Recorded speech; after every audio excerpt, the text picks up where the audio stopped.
And we're live. And I have Hey, cousin Amos. are we live? We're live. Are we live? We're live right now. Like I gotta say, one of the greatest things in my life is being live on a Friday night. yeah, well, we are definitely live. So if you could ask Glenn where he is, so we don't make the audience all wonder if we've lost. Hey, let me just say this. Hey, Ken, how are you, man? Good to see you. Good to see you. What's up, brother? Happy Friday. Happy Friday. Happy getting, Memorial Day. This is my brother. This is my brother from another mother right here. Look at that. You know that guy, don't you? Yeah, there's the one and only Benton Cockerell. Dude, he is talented. He is talented. He really is. He's a great man with a big, big heart. I have had the opportunity many times now to sit in on your acting class. Yeah. And look, there's Scott's buddy. Jeez. Colin said, just when we thought our opinion of Glenn couldn't get any lower. Just when we thought that, there he goes. There he goes. Hey, happy Friday. This is just a reminder not to take yourself too seriously. I have this personality, this guy over here, right? This guy over here, he sits on my shoulder and reminds me to just to stay light, just stay light. Take it easy. Wow. Look at, hey, all right. So there's this dude that's very antagonistic all the time. Who is all this? the time? His name is Eric Cornelius. Let's talk about him. And this chip that he has on his shoulder. He wants to know how much Ken pays Glenn. Let's just call him out right now. Well, here's the deal. Let me explain how it works, okay? Hey, Ken, the way it works is I'm friends with you because of your beach house. And anytime you tell me to come play at your beach house, I'm going to show up. That's the way it is. Right.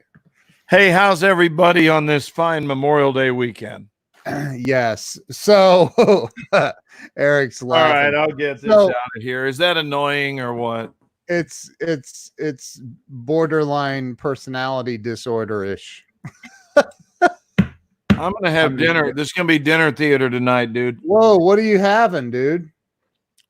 Pork roast. Nice. We got a lot of great people. So hey, you know that it's inappropriate to say Happy Memorial Day. This is a show. Let's make a show out of this. Because Memorial Day is more about recognizing the men and women who paid the ultimate price for us to have the freedom of sitting on a live stream on a Friday night eating pork roast live. Yes, indeed. So, although Happy Memorial Day is a look what Colin said. The check must have bounced this week, which is why we get this character. Wow. The check must have bounced. What check is Colin referring to? He's referring to Eric Cornelius's smart-ass comment. How much does Ken pay Glenn to always be live with him? We honor our service people. That's right, Cindy. We have a certifiable bromance. Look, look at that comment.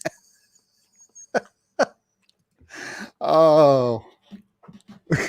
He wants to know my impression of Joe Biden. No, he said, was that your Joe Biden? Oh, was that my Joe Biden? That's funny. That is hilarious. So I heard Joe Biden made a mistake. Yeah, I don't know the whole. Hey, there's Bob Donnell. Bob, what's going on, brother? How you doing, man? Hey, Bob. Just watched your sweet live. And not Brother, offering. That was heartfelt. Yes, it was, Bob. Thank you for your heartfelt live, brother. Love Bob Donnell, man. He's such a good man. Alan Skidmore is watching. Says that he's watching. There's Joan. What's up, Joan? Like that, Joan Anton does a drive-by on a Friday night. Eric says Joe, referring to Biden, never makes mistakes. End this damn live feed. He doesn't like our live feed. I can understand right now. It seems jammed full of content. Well, okay, so let's talk about. Can you get some kind of quality content like this?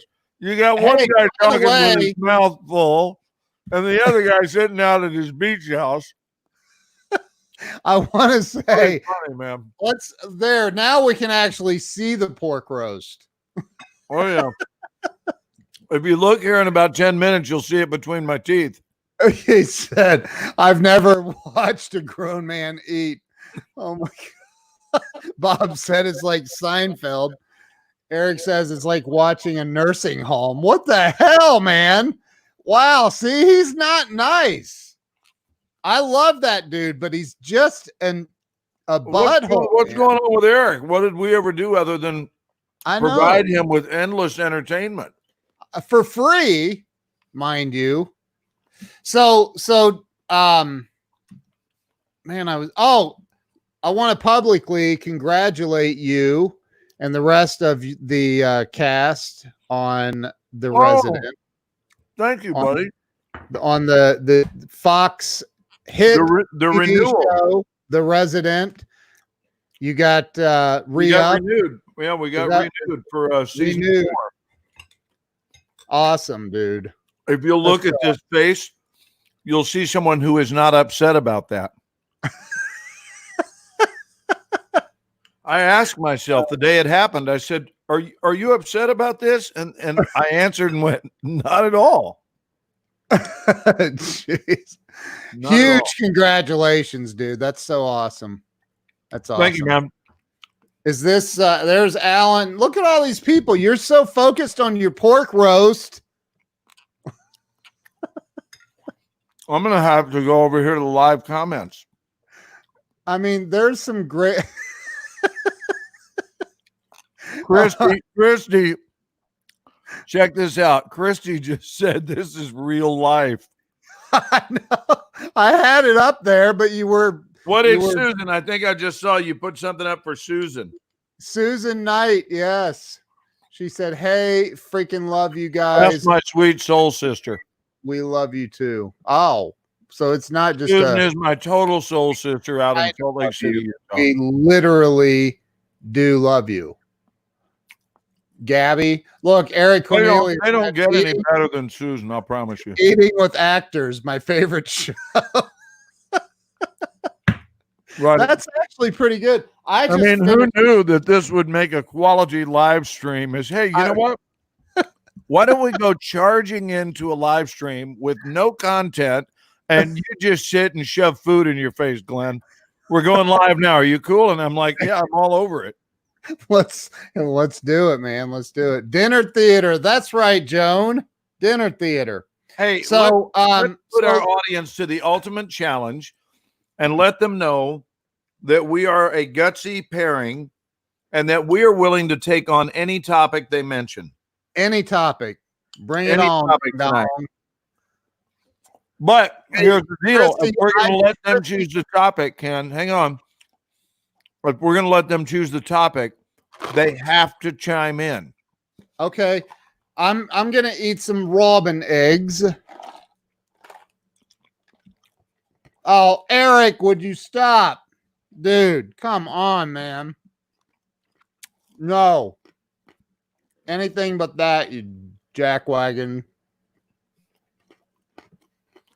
Look.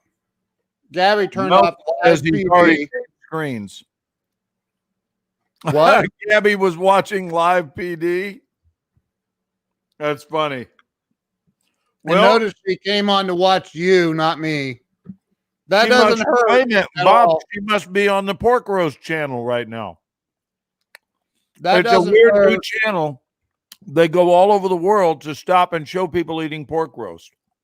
Whoa, I did not mean for that to pop up. Did you know that, buddy? What? The Pork Roast channel is a new channel right now where they go global and they have these random shares of people just eating pork roast. I'm gonna have to Google that. Look, whether or not it is enjoyable just depends on how desperate the audience is. Oh, now look. So Christy is saying that I shouldn't be eating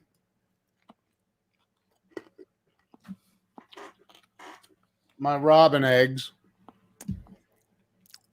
And Joan is saying that it's a good thing we came on after Blue Bloods. So apparently she's got an addiction to Blue Bloods. Mm. And if we had interrupted Blue Bloods, she wouldn't be on this show right now. So what's exciting, man? What's happening? Besides that pork roast you're making out with. That pork roast, which, by the way, is now officially past tense.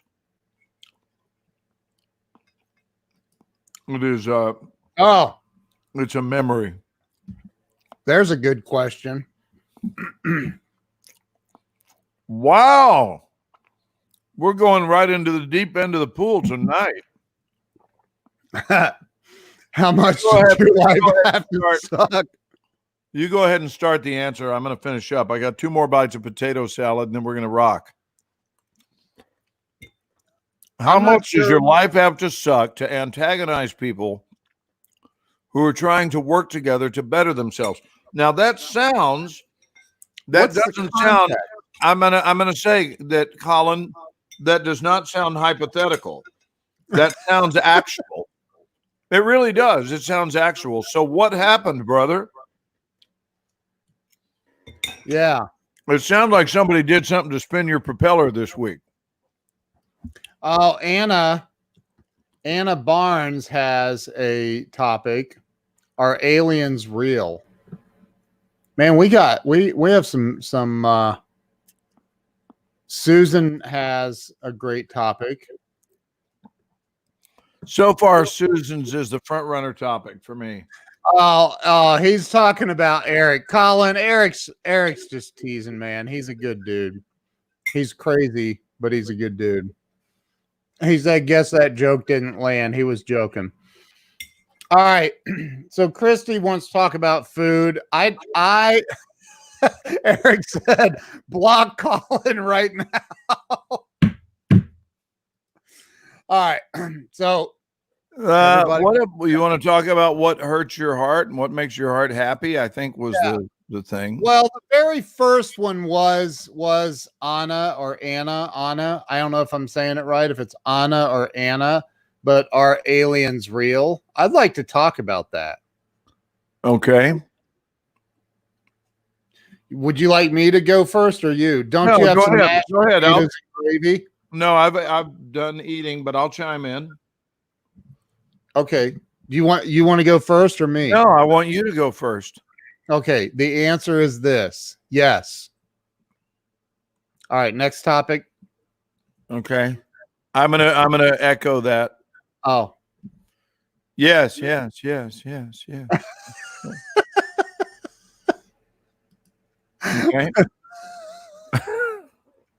I do. Hey, here's the deal. I was abducted by aliens.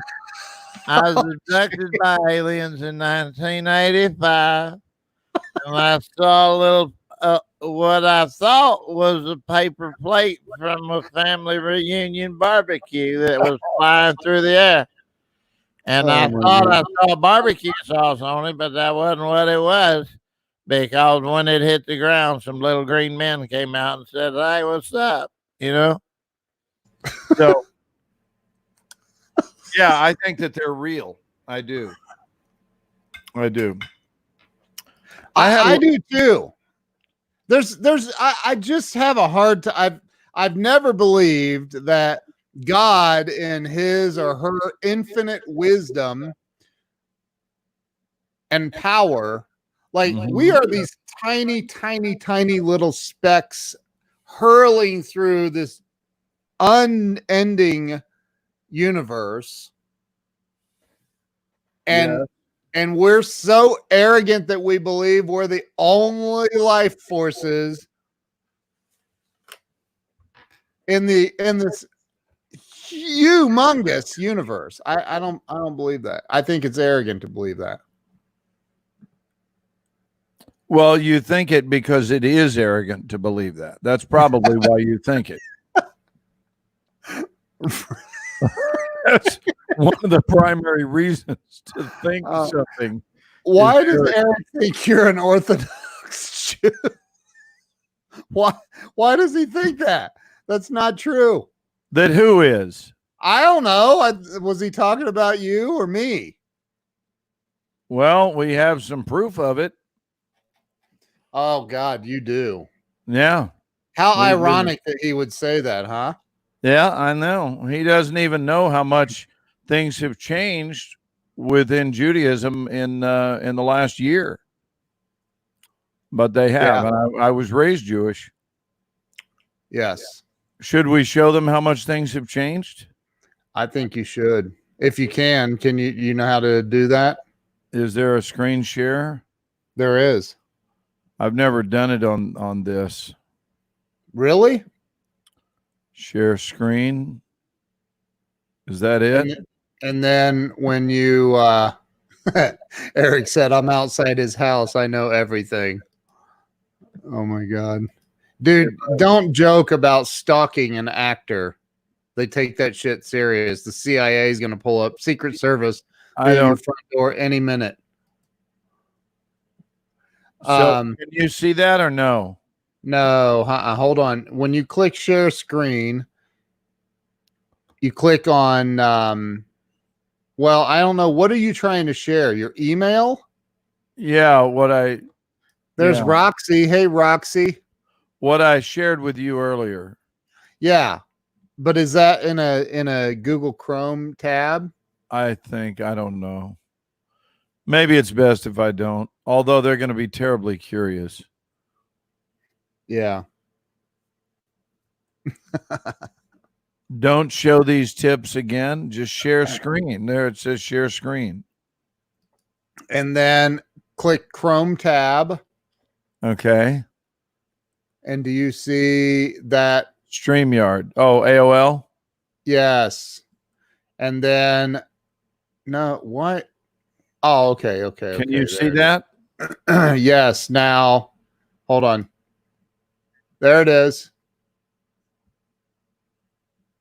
But I'll remove it until you open up the the proper email. Open the email. You don't have it open. All right, hold on. Gabby said, push that Secret Service button.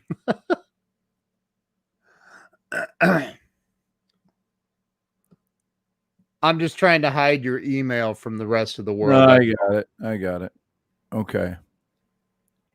All right. Tell the backstory. Yeah, I'm ready. Go ahead. Now, can you see it? Tell the backstory. The photo is up. So this is Judaism as it existed this past year in 2019. Okay. Ready? Yeah. There it is. And that's Judaism in 2019. That's right. This was just, 6 short months ago. Right. And you want to conceal while I? Yep, I did. Go ahead. You did? Click the X. Okay. Bob Donnell put AOL with a bunch of laughing cry faces. Oh, okay. And what did we call that one, Ken? We called that Judaism in 2019. That's right. Okay, and this next photo really shows the change that has occurred because this one is called Judaism in 2020. Here we go. Ready? Yeah.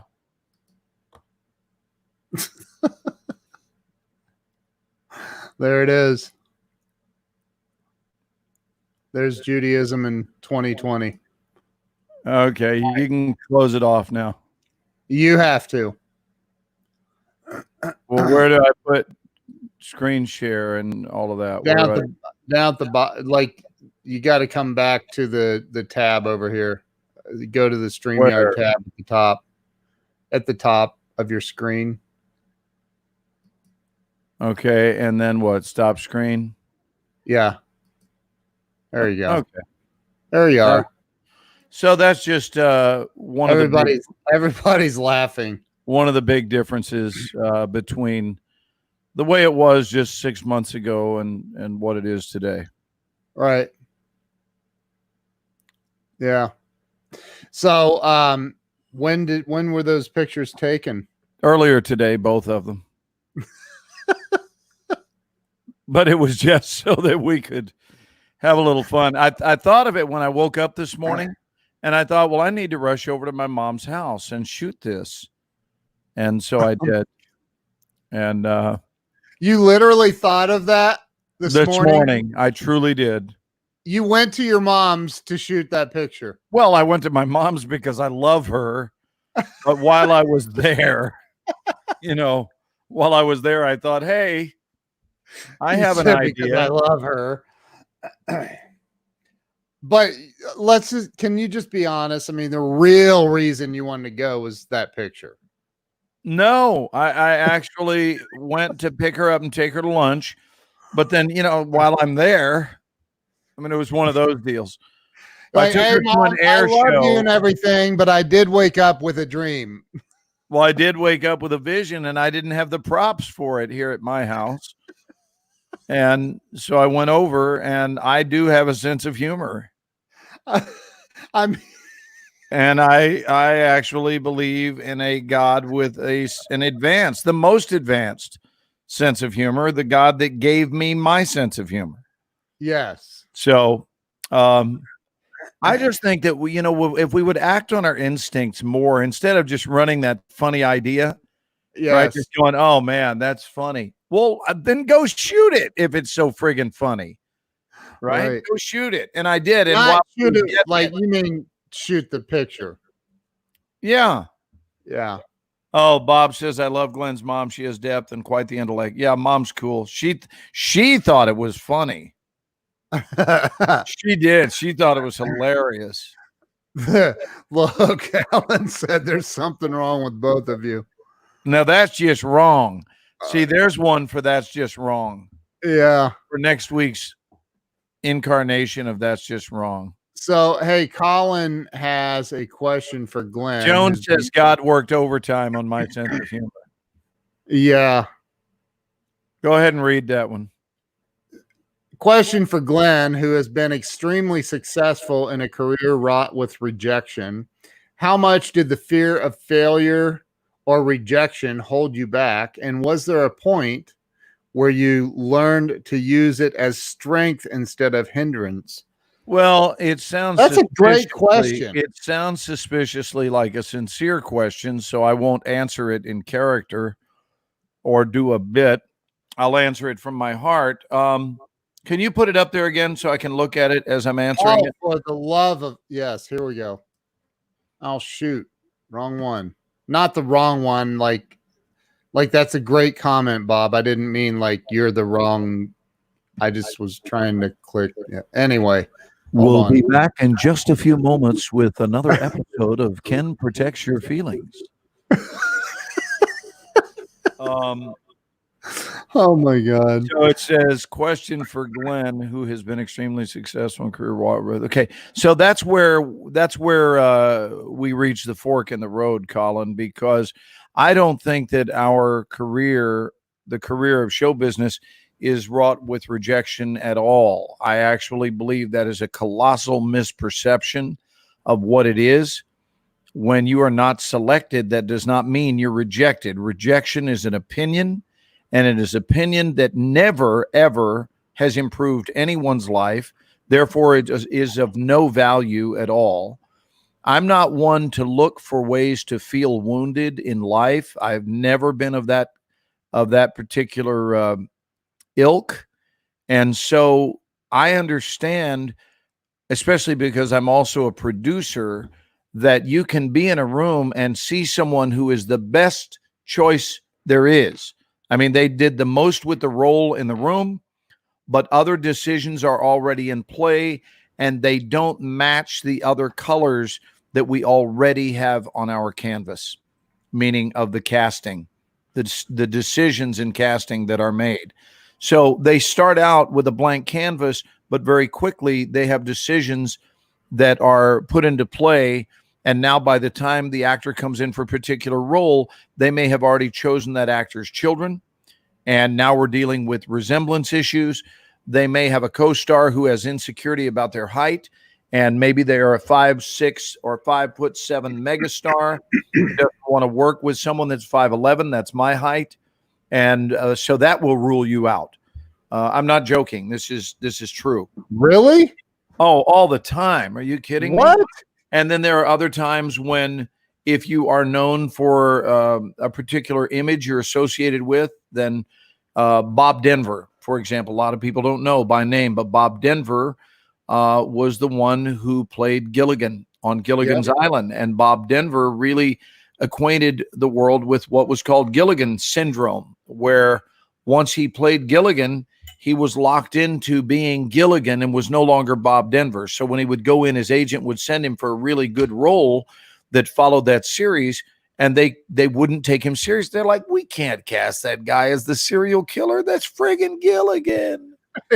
You know, that makes sense. Of course it makes sense. So what I'm saying is he shouldn't feel rejected that he didn't do his job or whatever. It's the nature of the beast.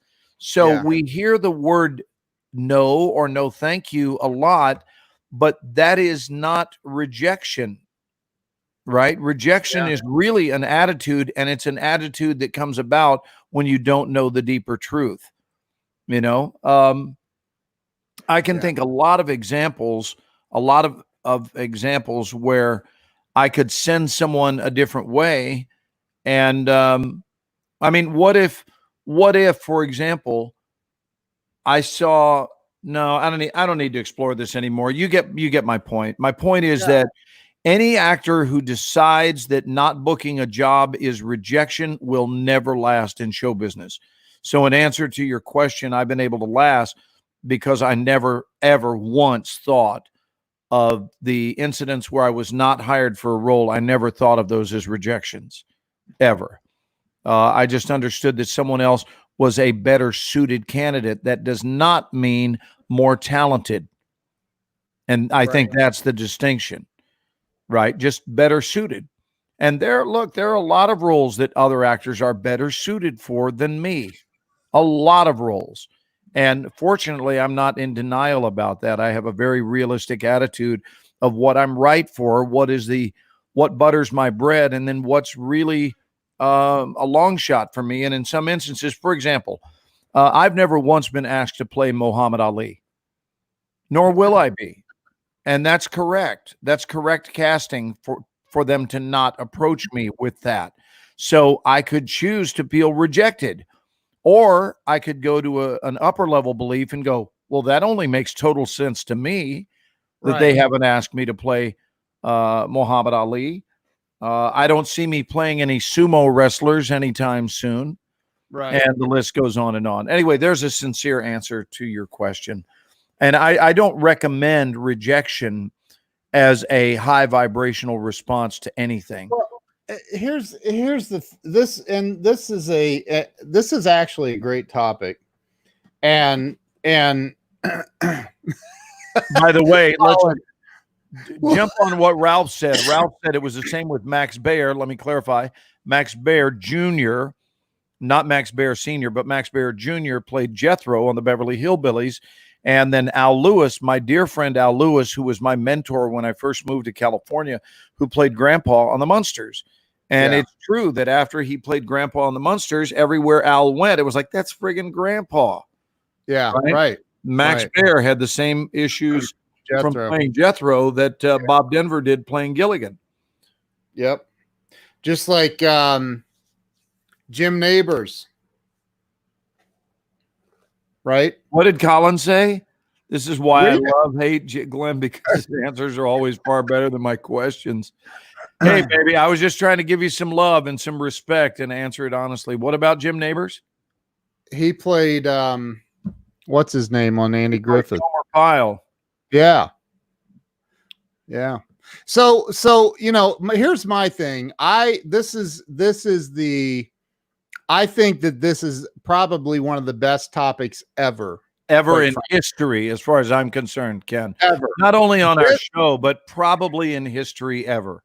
In history, because this is the exact thing that stops people from ever experiencing true success in life. And I'm talking about absolute joy, happiness, and yes, financial wealth. And right. It's because they're so freaking afraid of the rejection that they might experience, which doesn't even exist in the first place. It doesn't even exist, that they actually don't go out and take those ginormous risks. Right. Or they're under the misguided impression that success should be a bruise-free path.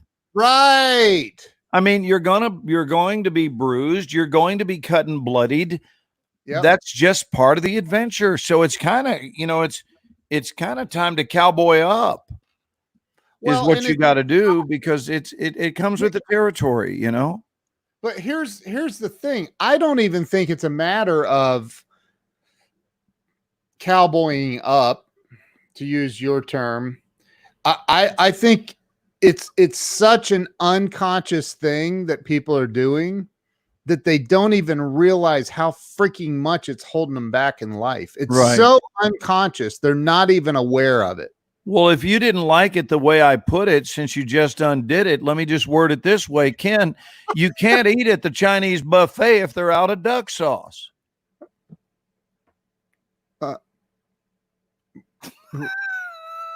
Thanks for stopping by, Glenn. Keep me off. No, get rid of me again. Get rid of me. Uh-oh.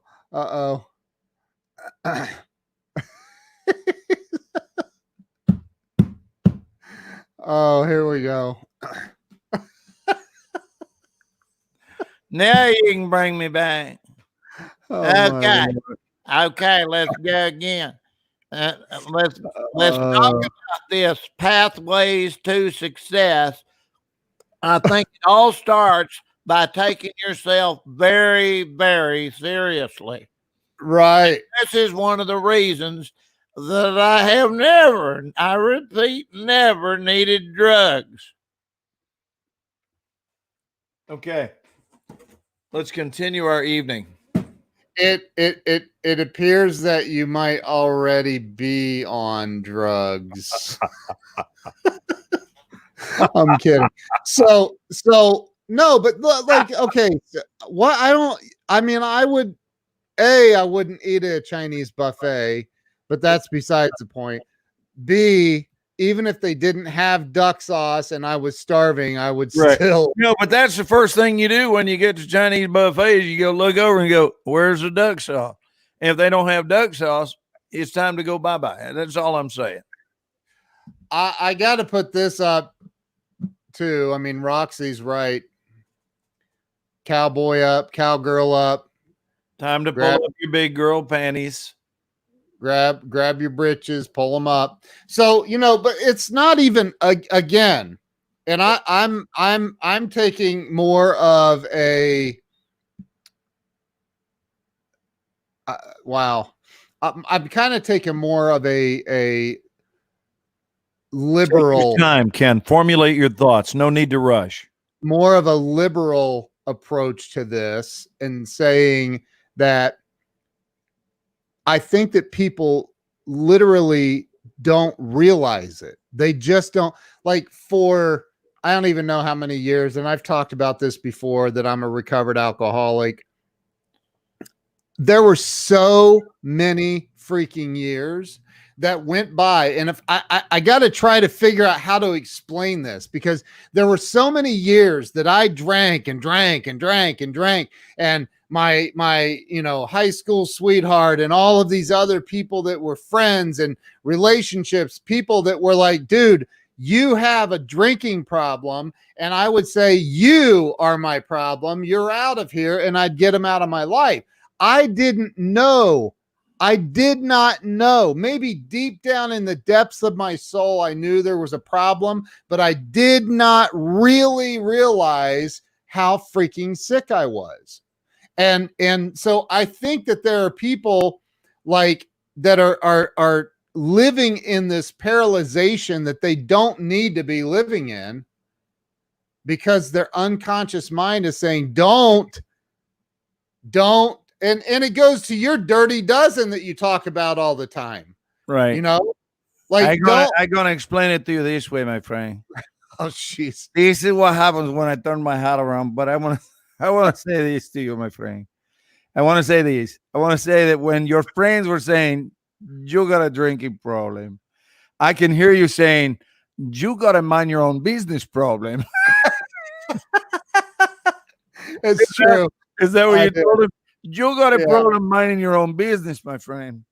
But see, here's, and Gabby nailed, it's hard to, that's the thing though, is, for me, I've always been, and I guess maybe I don't see stuff as a failure or as a what was the original question?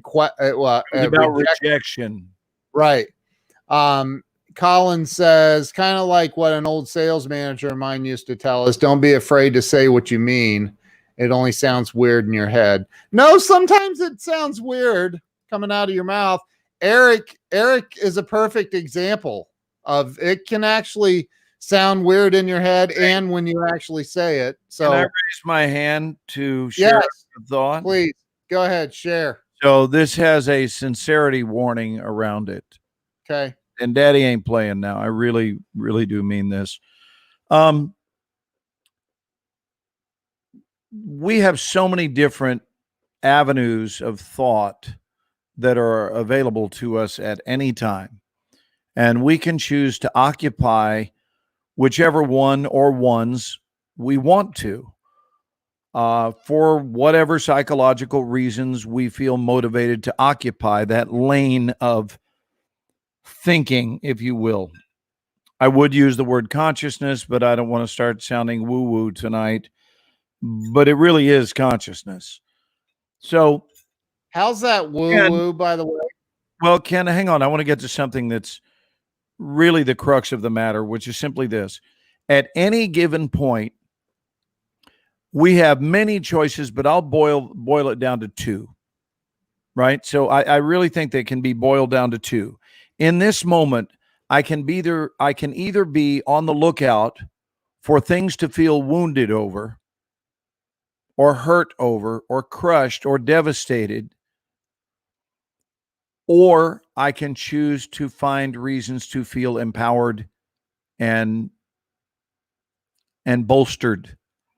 Those are two big words that I'm a huge fan of, to feel empowered or bolstered or uplifted. There's another words, or connected or in the flow. And so what am I on the lookout for? I'm on the lookout for growing and learning every time I've gone on an audition throughout my entire life. And so whatever I didn't get hired for, I looked at it as a learning opportunity to see if I had anything to do with why they weren't hiring me. And what I came up with was sometimes yes, and many times not at all. that if I could go back in 100 times in a row, I would do the exact same thing all over again. That I was very pleased with what I had done. And invariably what happens is you don't get that role if you don't. I mean, a lot of times you do, but on the occasions that you don't get the role, you still wind up booking the job. It's just not that job. It's the job 3 weeks from now as a guest star on the same series. Or it's someone who is in the room who's producing that show and another show calls 2 months later and has you guest star or sets up a new running role for you as a recurring character on that show. Or you read in the spring and in the winter, they're hiring you for a lead in a feature film because you weren't available for the first job. So a lot of times their shooting schedule doesn't coincide with your availability. So I'm making a huge mistake if I interpret those outings as rejections. They are all growth opportunities, every one of them. And I think in life, we either look at our past exactly like a football team looks at game films, and that's part of the training. Anyone who knows anything about the NFL knows that when they come back for the new week, the first thing they look at is why they generated the result they did the previous weekend. Like, why, not only did we win or lose, but why did we win or lose? And then they also take a look at the team they're getting ready to play, right, so that they can take a firm look at what those teams' strengths are and what their weaknesses are. And they think in terms of preparing to match their strengths and also looking for ways to exploit their weaknesses, right? So the point is they operate with a game plan. And here is what isn't part of the plan. If I'm coach, if I'm their coach, I'm not going to say, well, boys, we're going to try a different strategy this year. If we lose on those occasions that we lose, and of course we figure we will at some point during the season, that loss is going to take place on a Sunday. Now, I would prefer that you feel really, really poorly about it for at least 5 days. That's a designated grief period. And then on that 6th day, I'm going to encourage you to pull your head out of your butt so that on day 7, we can get back on the football field. That would not be much of a strategy. So anyway, I mean, I've got endless feelings about this, Ken, because I think that it is very common out there in the world. This is not in any way relegated to show business, but just in the world in general. I think you've got a lot of people who are hardwired to find reasons to feel wounded in this life. And they're literally on the look at, see what she said to me, see what he did, see what they made me do, see what this caused, see how unfair it is, see how this always happens to me. And they use words like always. Yeah. Always. Do you think it might be a self-fulfilling prophecy that when someone says people always take advantage of me? Well, hello.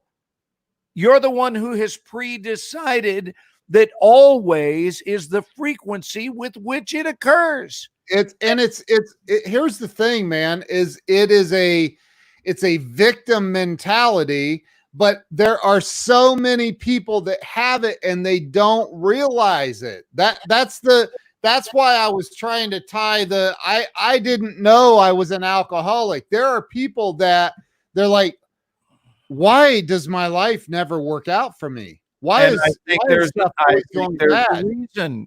The reason is clear, Ken. It's because they're not watching the Ken and Glenn show with a guy named Scott on Sunday evenings.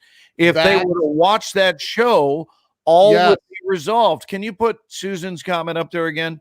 You know, she is there for 5 minutes, and she just boils it down to, but I was in the zone and I wasn't reading the screen.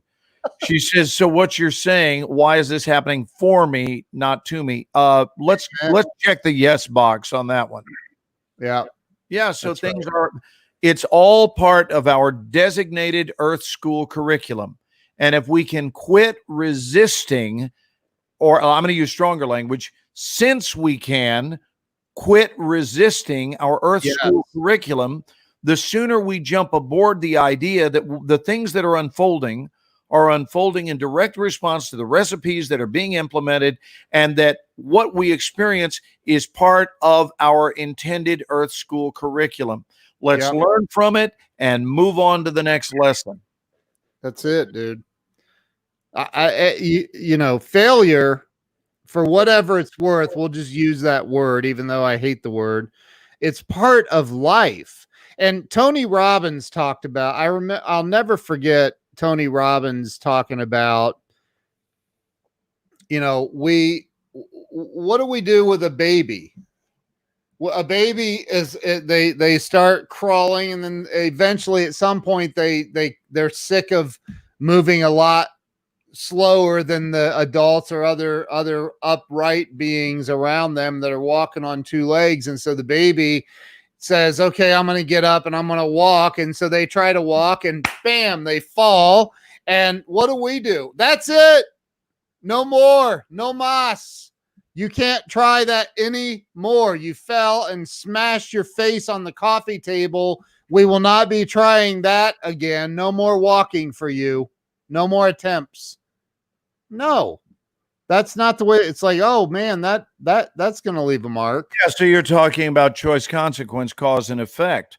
You know, I'm in the habit of educating 100+ actors a week in my Dallas studio, and now we're online, so it's not just Dallas. I actually sit here at this desk and coach from Dallas, but we've got students that are coming to us from New York and Atlanta, and we've got students that visit from the UK and all over. And it's beautiful. We even have a student just joined us from Portland, Maine this past week. My new buddy Callie up there. So we're excited. But here's an example. Let's say that a student does a less than terrific job, right? We'll just call it less than terrific. And I am very straight away, and everybody knows that. I pull no punches. I call it the way it is, and just I see it. And I'm very direct because I understand what works and what doesn't within the industry. I understand what the industry will tolerate, what they celebrate, and what they do not accept. Right. So if my thing is that I tell, because I don't want to hurt anyone's feelings in this everybody gets a trophy world that we now live in, if I don't tell someone what's really so about what I see, then they walk away deciding that they've got everything it takes and they've got their finger on the pulse beat of what they're going to need to do to succeed in show business. And at this point, I've actually done them a huge disservice. So this person could, because I'm truthful, walk away feeling rejected.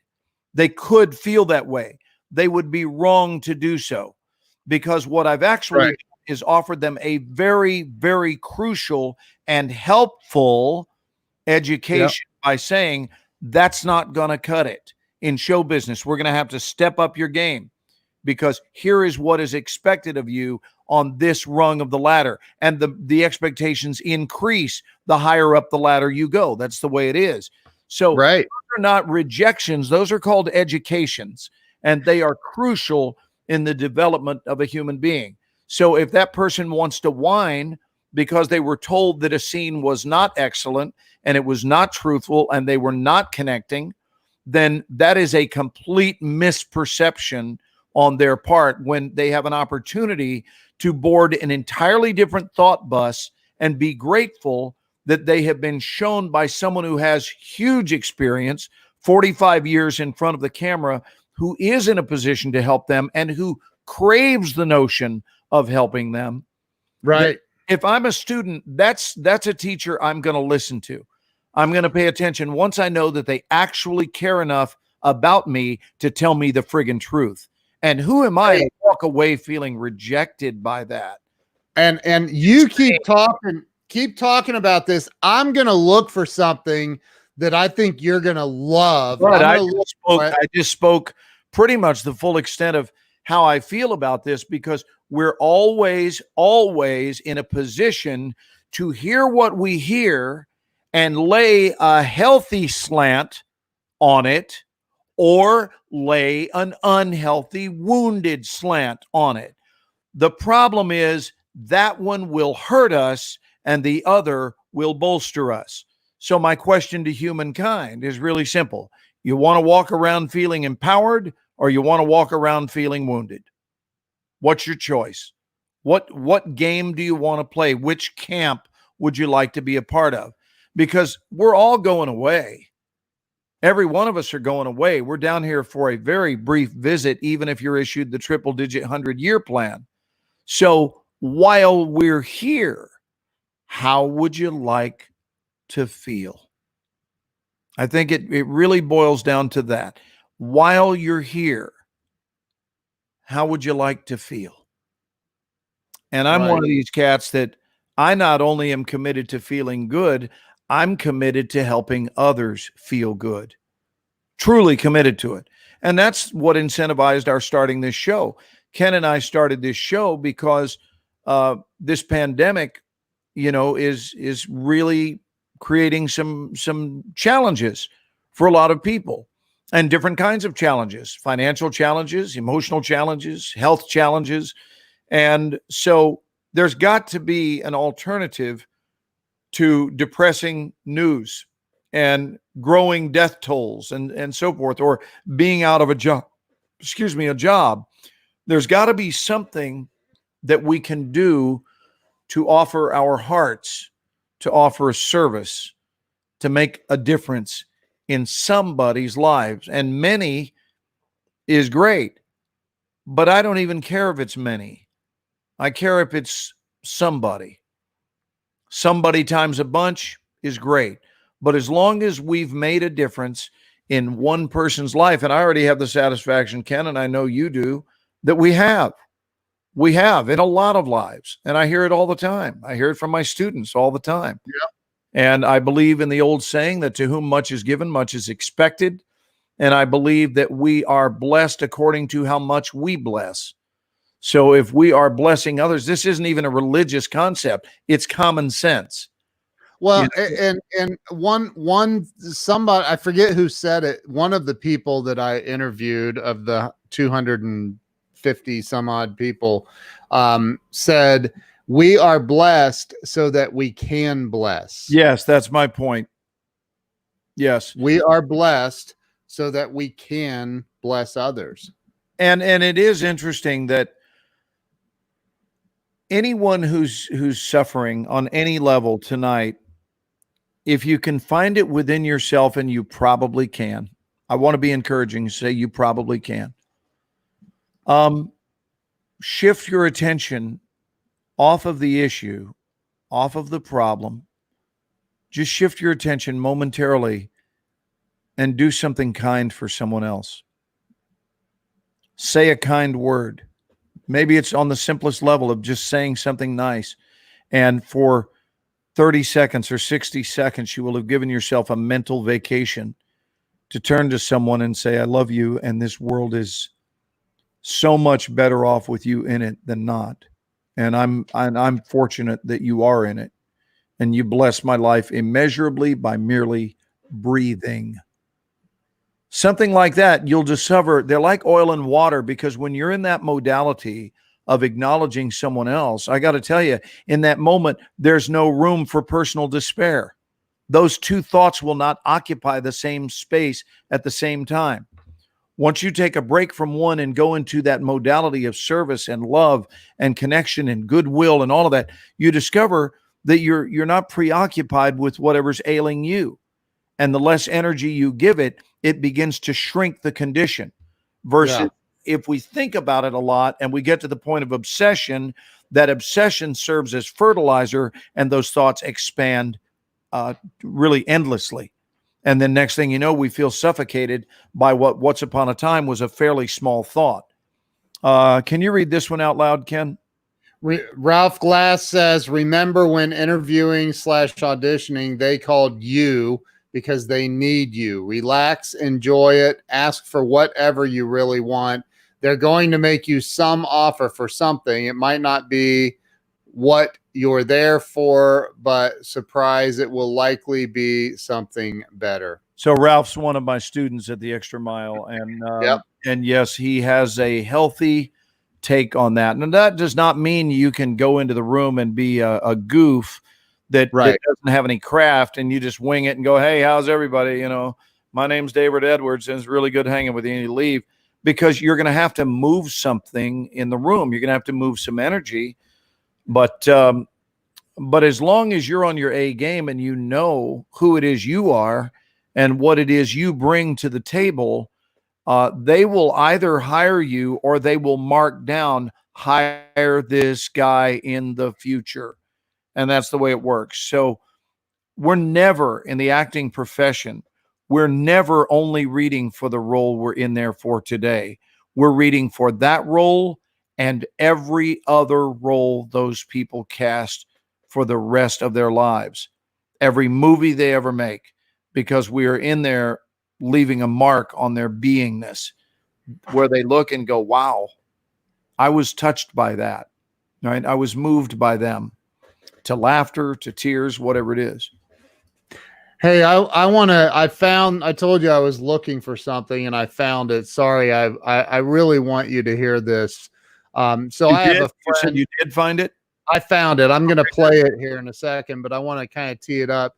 I have a friend, and he watches us a lot, by the way. I'd love to have him on our show one time here in the near future. His name's Joe Soto. Joe Soto is a genius of a man. At first I questioned whether or not he actually was a genius when I first met him and found out that he has 7 children all at home. I thought, yeah.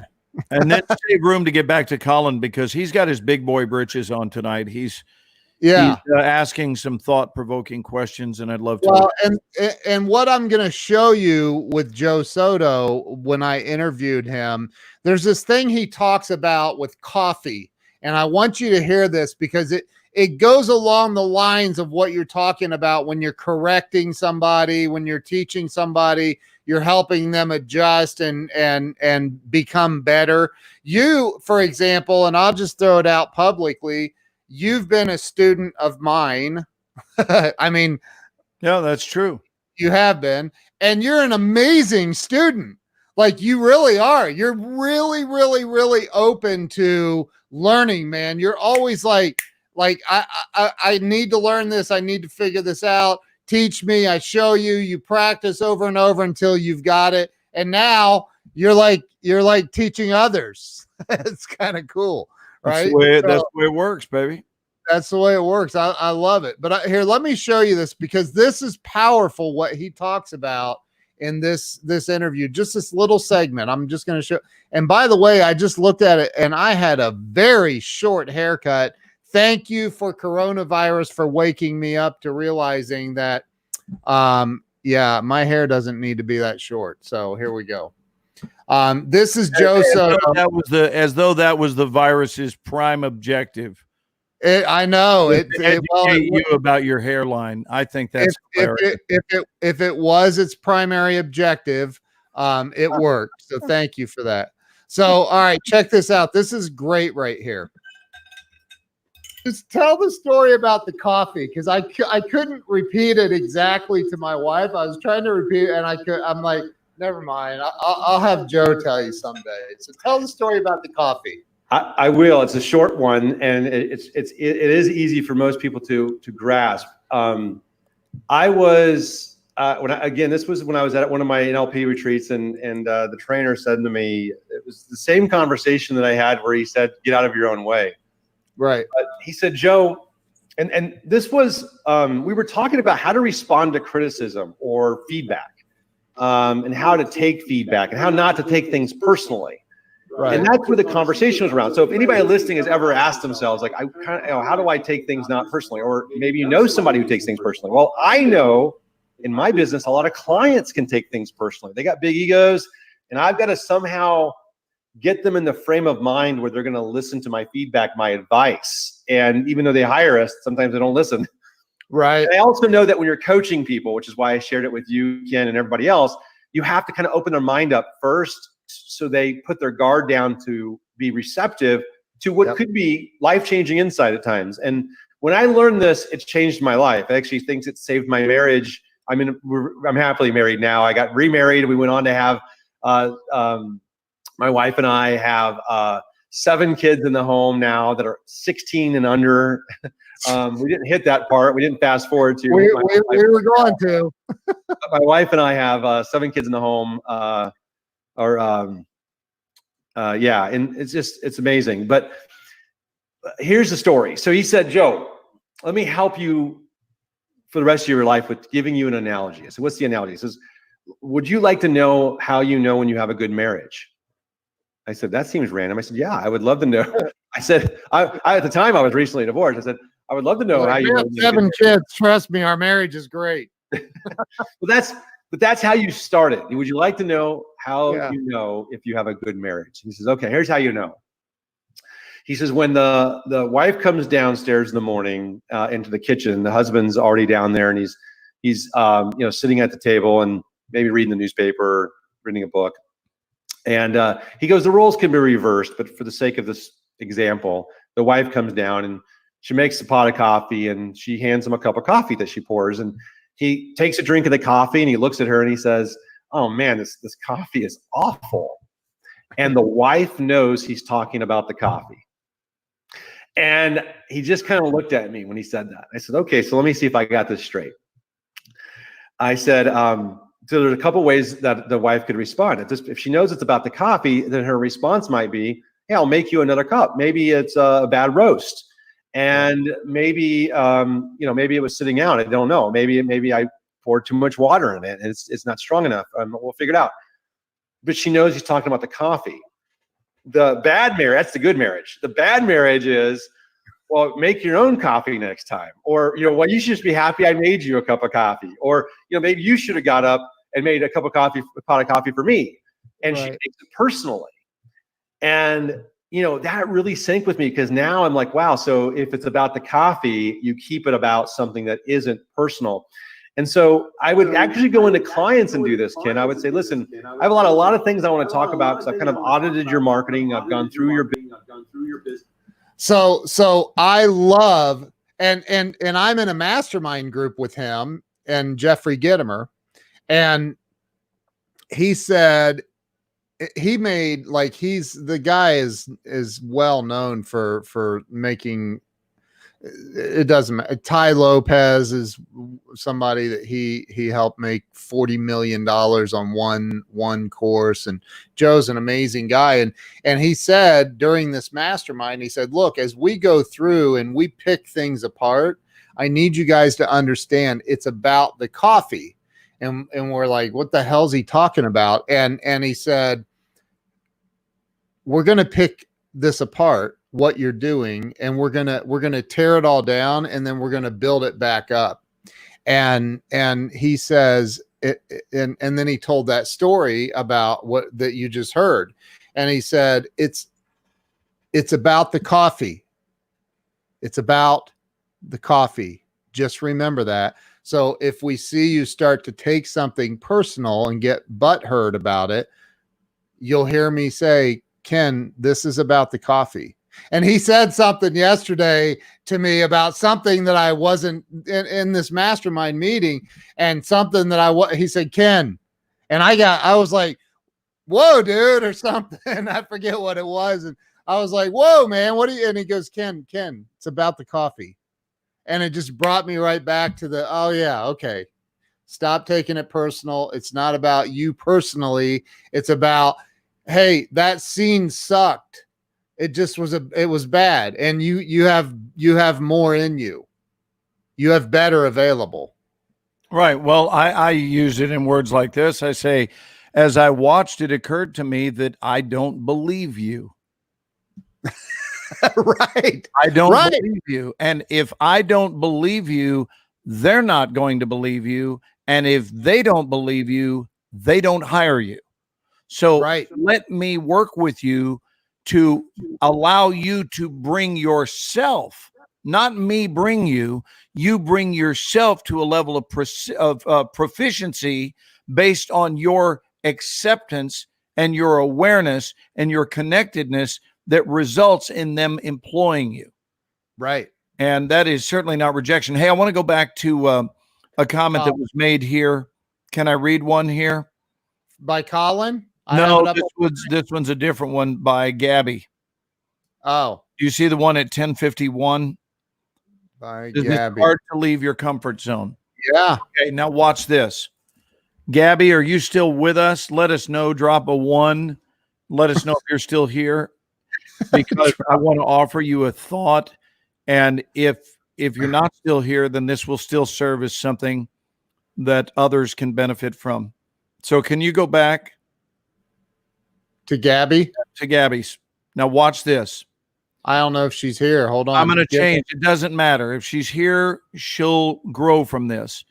If she doesn't, then she's somebody here. else will. Okay.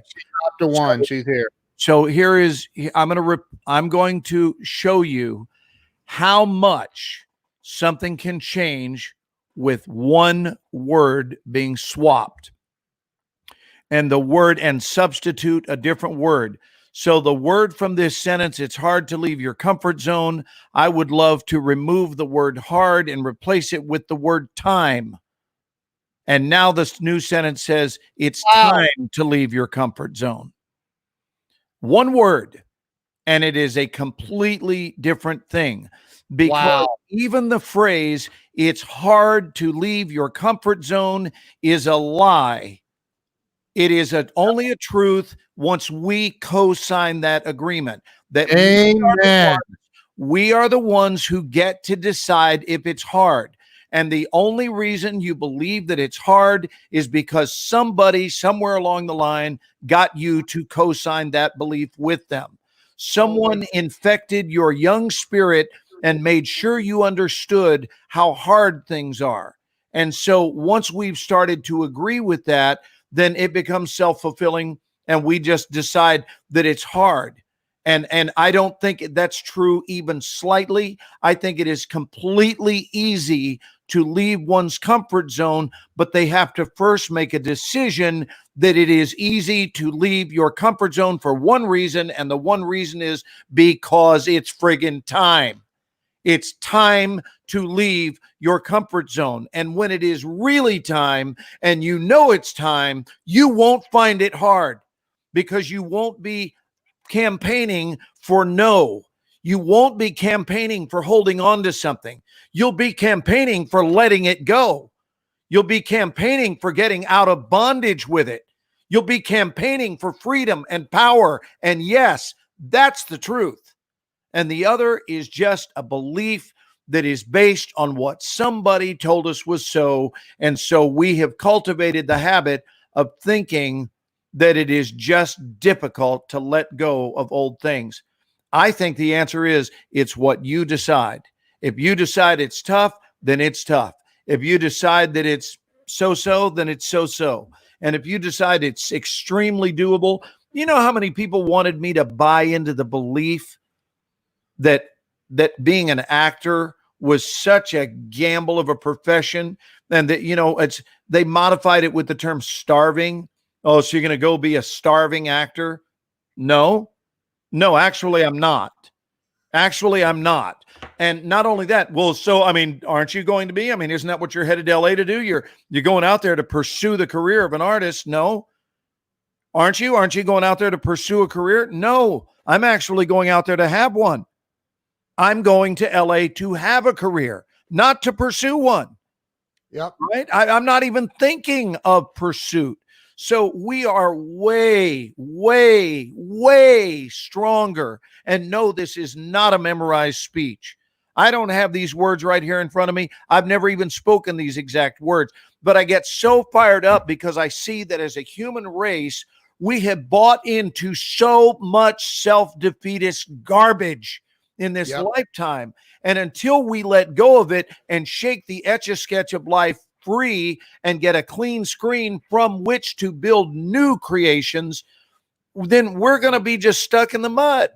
And so I think we got to mentally divorce all of it and just decide there is so much that humankind has domesticated out of my own innate birthright that I want to just start all over. I want to start all over and only believe what's really true and let that govern my life instead of hearsay. There's a whole lot of negative hearsay, a lot of it. And pardon me for raising my voice. I just got a little bit passionate just then on a Friday night. I love it. I love it. Dude, they're like 99.999% of this world's population is not living even remotely close to what they're fully capable of doing. They're just not. And they may hear something like what you just said. They may hear something like me saying, yes, can I get an amen? And me talking about something, or they hear Tony Robbins, or they hear whatever.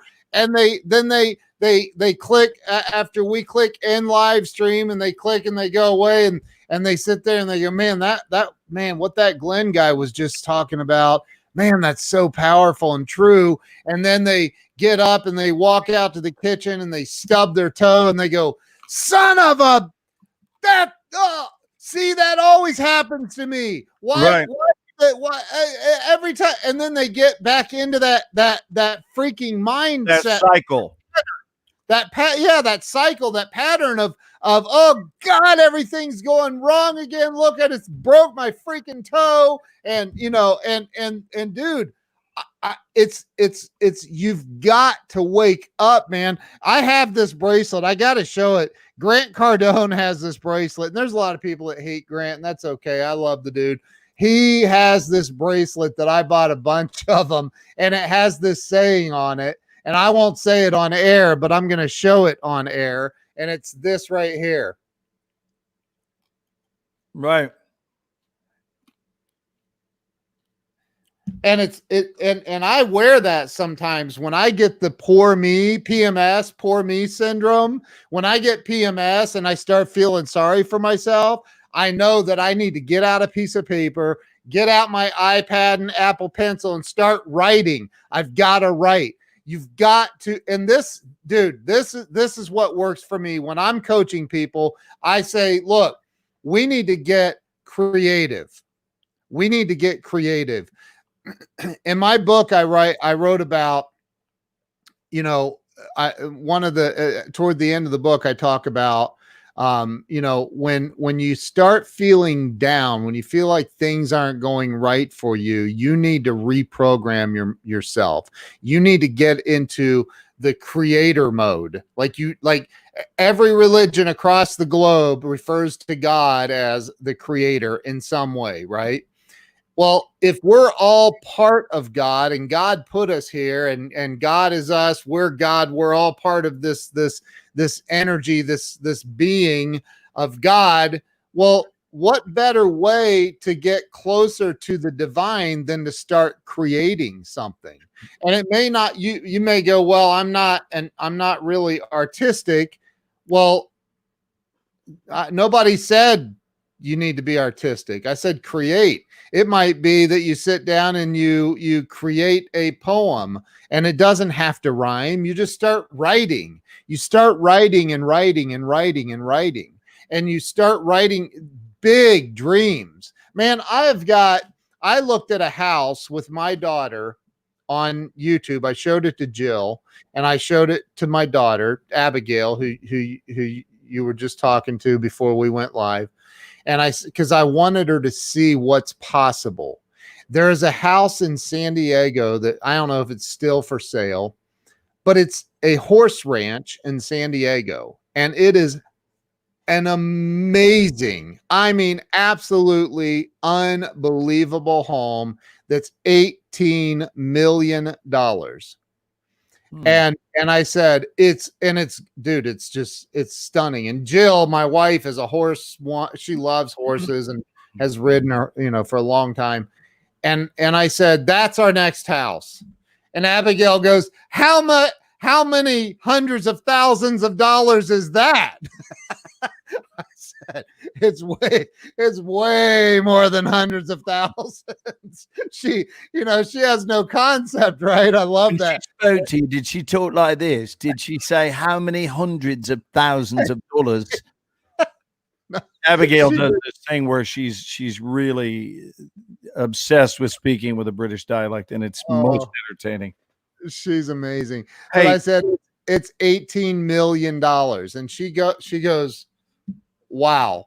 And she walks over here, sits down in this chair here in my office, crosses her little legs, and sits there and looks at me. And she goes, "Okay, Daddy, so how are we going to make $18 million?" And then she goes, Dad, it might be a great time for you to put your thinking cap on and see how many ways you can monetize the Ken and Glenn show with a guy named Scott. Otherwise, we're not going to be able to buy the house. Hey, Ken. Yeah. Can I throw this at you? So Gabby has written back. I don't know if you saw this, but now here's what's beautiful. She not only wrote, "Thank you, Glenn," but go back up a couple of more. She wrote something else. She said, "You have no idea how badly I needed to hear this," or something. Yeah. Okay. Yeah. So here is an example of how Gabby just demonstrated her ability to put an accurate / healthy take on the spirit with which I was responding to her initial post, because I was loving her. That's what I intended. It's what I meant. It's what everything behind what I said was centered around. Yeah. That's what I wanted to do, is download a big plate of love. And by the way, nothing else. So if you look at the tonality, it could have sounded like I was a bit overzealous, or I was criticizing or chastising. What I was really do was, I have a name for it. I call it passionately reminding. Yeah. Because that's what it was. I was passionately reminding not only you, Gabby, but all of us, reminding us that we have really been misinstructed in so many ways to live our lives from a much less empowered place. We are misinstructed to believe that we're less than we were designed to be. And so our lives have become kind of a rolling collection of what we were told is so. And then all of a sudden, those things we were told are running our lives. They are ruling our lives. And all we have to do is stop and just do a quick eval on it and go, you know what? Upon further review, I don't know that I even believe that that's true. And right. I had a wise old man, Ken, you've heard me say this before, but I had a wise old man tell me when I was 14 years old, and it was down here in Texas. He said, son, he said, if you don't know why you believe the things you believe, those are not your beliefs. They're somebody else's. And I want to say that one more time, because it really rocked my world, and it has stayed with me for the 47 years since, because I'm 61 now. I was 14 years old. And he said, son, if you don't know why you believe the things you believe, those are not your beliefs. They're somebody else's. And his encouragement was to examine everything with no exceptions. And that which is true will stand up under scrutiny.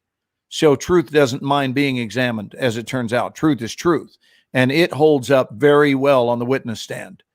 Yeah. But things that aren't true will break down on the witness stand. And it turns out that much of what we had handed off to us as if it were true, it turns out it isn't. And not only it isn't, but two things. One, it may have been true for a while that got us to a certain mile marker on the road, but now we've metamorphosized. So that which was true for the caterpillar turns out isn't true for the butterfly.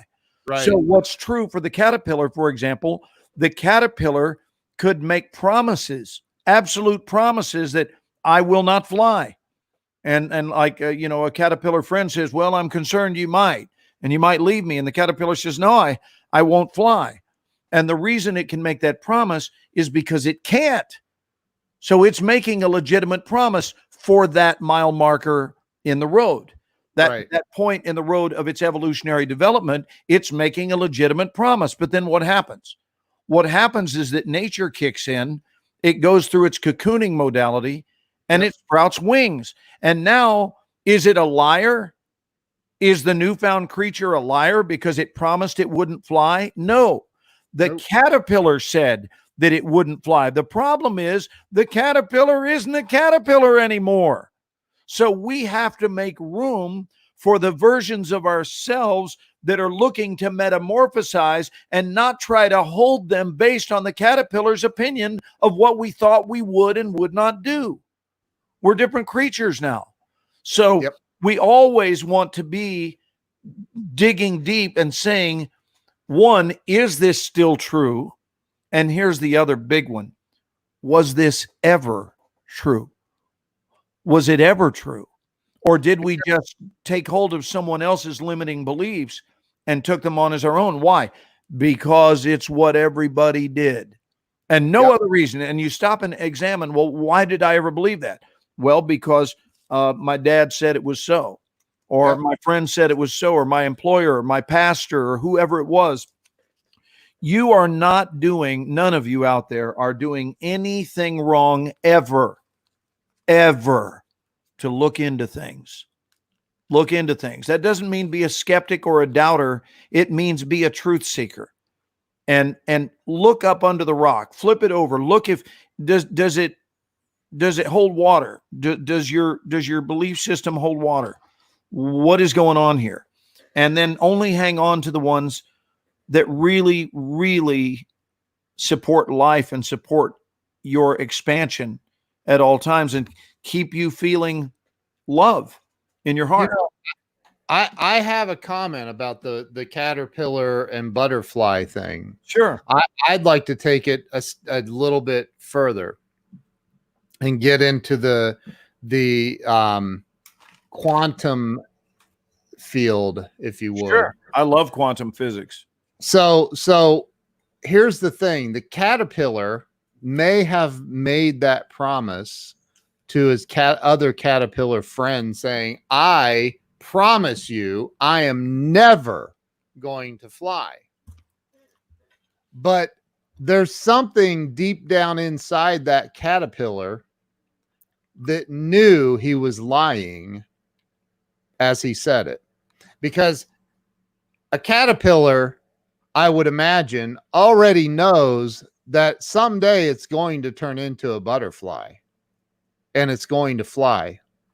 And I think that we're all going through this life knowing deep down inside, knowing that we're supposed to fly, that we're supposed to go through the metamorphosis of the cocoon stage, bust out of that thing and start freaking flying and doing butterfly shit.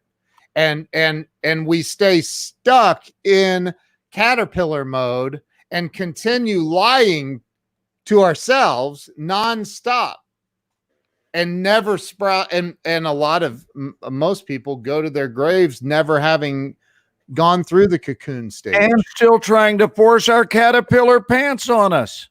Right. I'm saying that we're still trying to fit in our caterpillar pants, and we're trying to put on our caterpillar shirt, which, by the way, had no holes in it for wings.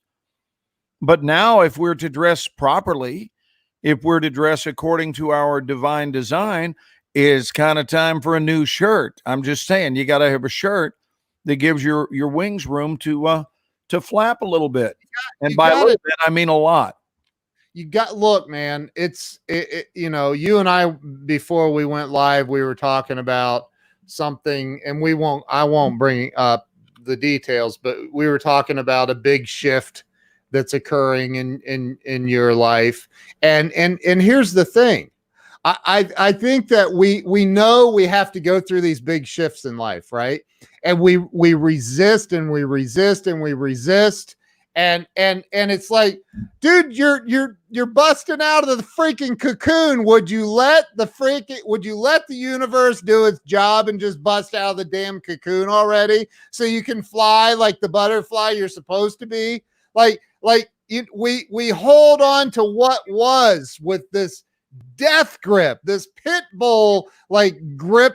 No, I'm not. You don't understand. This is the way it's always been, though. Well, I think let's look at some of the reasons why, Ken, why. And I think that there's certainly more than one, but I know at the epicenter of it is the need to fit in, because people will go to great lengths to fit in. Like, it's one of the things we want to feel that we matter. We want to be noticed. Yeah. I'm not talking about praised, and I'm not talking about something that's unhealthy, but basically, who wants to come into the world, have their whole dance, die, and nobody ever noticed you were even here? I think that is a nightmare to most people. I'm talking about nobody. Nobody cared. Nobody noticed. And so we will go to great lengths as a people to just fit in. And sadly, sometimes we go to unhealthy lengths. And this is when we start backseating our own evolutionary development, because on some level, we're afraid that it might offend somebody, or that it might be found to be threatening to them, because they've already got a label placed on you as to, well, this is who I know Glenn to be, or this is who Ken is. It's who's Ken has always been. And then you have a gear shift in your life where you're saying yes to your highest available good, and things change. And the problem is, your change will create a shift in the life mobile. And all of a sudden the mobile starts going wild when we, anytime you pluck a piece from the mobile or change its weight, right? We change its design, the whole mobile goes out of whack for a while. And that's cause for people to be frightened of making those change, because they don't want to rock. I mean, that's one of the life instructions, where don't rock the boat, man. Don't rock the boat. And we know anytime we make a choice that changes our contribution to life, you're going to rock the boat. All right. I mean, it's unintentional, but that's the nature of it. Change results in boat rocking, but boat rocking is healthy. Boat rocking can be really, really good. But it's when it comes down to, look, I was in the satellite television business and home security industry for many, many, many years. And when I got sober, I had burnt so many bridges in that industry. And I was one of the top in the nation. And I had this almost celebrity like status in some of those circles, right? And had made millions of dollars. But I fell, man. I drank all of it away. I burnt bridges. I told the president of HBO he didn't know his ass from a hole in the ground. I mean, I was an idiot. I was a drunken idiot. And so when it all came crashing down for several years, many years, I couldn't let go of that. I couldn't let go of what was. You don't understand, man. I was, at the top of the game. I was the top of the food chain. I was killing it. And I kept telling myself this story over and over and over. And eventually I had to shift, man. I had to let go of what was to become what could be, to become what I was meant to become. And I'm still not all the way there. I mean, obviously we're all learning and growing every day, but there was a point where I did not want to let go of what was. That's what I knew. That's all I knew. That at least that's what I felt. That's all I knew. Right. That's what Gabby was talking about, referencing it as the comfort zone. Right. That's all you knew. That was your comfort zone.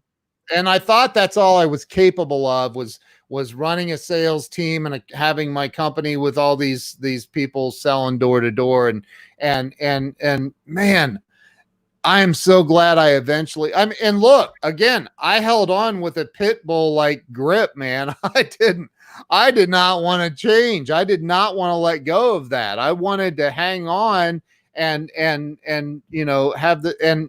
dude, I'm so glad I eventually let go of all that. So glad I did. Well, when life says to us, it's time. Yeah. When it says that, I think yes is the only acceptable response. Just it's time. And the minute we get into, no, it's not. Why? Because it's unfamiliar territory, or because I'm afraid of it, or because I don't want to let go, or because it's not, or it's because it's hard. That was the quote earlier tonight, because it's hard to let go. And I really hear that voice beckoning us and saying, what's your point? Right. What's your point? Right. To you, it's time. And then you go, okay. And that surrender of okay feels so good. And under those circumstances, and only under those, are when the newness can be birthed within us. And it's exciting. It's exciting to, you know what? It's exciting to say yes when you have no idea what's coming next. That's an exciting place to be. And we have to be willing to give that up. If you're needing to know everything that's coming down the pike before you'll say yes to it, you're going to miss a lot of magic. And I want to take it a step further and say you're going to miss a lot of magic that was intended for you, magic that has your name on it, but you needed to know too much in advance about every little detail instead of being able to practice trust. And I think magical lives include elevated levels of trust. They trust the process. You used that word earlier, Ken. You were talking about the process, and the natural order of things. Just trust that your life, I got to tell you, I don't believe anyone's life is out of whack right now. Anyone that's online, because it's where it is. It's where it is, wherever your life is, because wherever it is can be educating you this very moment. So your interpretation may be that it's out of whack, but I think there's a really good chance that this system of things knows what it's doing, and that you are the recipient of your intended Earth School curriculum. I believe that we all receive the education that was intended for us, albeit often against our will, right? But we're still getting that education. So I have, and there's a great question that just popped up by Gabby, and I want to address it in a second. But first, I want to say this: life is a ginormous paradox. And what I mean by that is we are born into this world. We are programmed from the very beginning. We've talked about that to ad nauseum, but we are programmed to believe, behave, do, have things. We're programmed for everything that we eventually become as adults. It starts at the day we're born. One of the biggest programs that we are given is hang on, hang in there, hang in there, hang on. And I'm not saying don't hang in there if you're going through a rough time, but I am kind of saying that, and I'm going to explain why.